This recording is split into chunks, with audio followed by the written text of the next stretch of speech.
Hakkapeliitta 7 SUV on Nokian hakkapeliittaperheen uusi jäsen, eli edustaa uusinta nastateknologiaa, uusin tuote talvisiin olosuhteisiin, haastaviin talvisiin olosuhteisiin.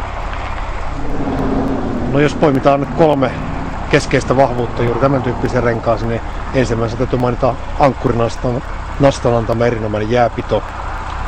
Toisena voisi sanoa tämän tyyppisen renkaan erittäin jämäkkä, vahva rakenne sekä sivupinnan alueella että pinnan alueella.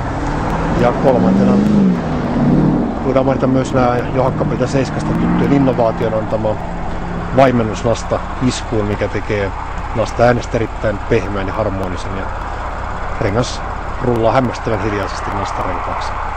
No me tuotiin viime vuonna Hakkapeliitta 7 henkilöautorengasversio markkinoille ja se on erittäin hyvän vastaanoton ja myöskin lehtitesteissä pärjännyt aivan loistavasti. Voitte lähestulkoon kaikki testit 2009 syksyllä.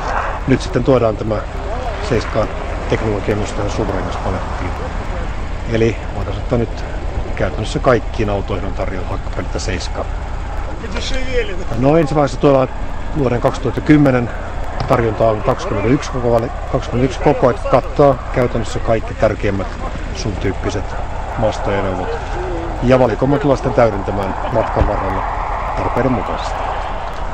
Me ollaan testattu Hakkapeliitta 7 SUVia hyvin monipuolisesti erityyppisissä SUV-autoissa. Alkaa varsin kompakteista ja pienikokoisista SUVeista, keskikokoisissa SUVeissa ja sitten myös varsin paljon isoissa todellisissa maastoautoissa ja myös erittäin voimakkaissa, tehokkaissa SUV-ajoneuvoissa, josta tässä nyt on kysymyksessä hyvä esimerkki takanamme.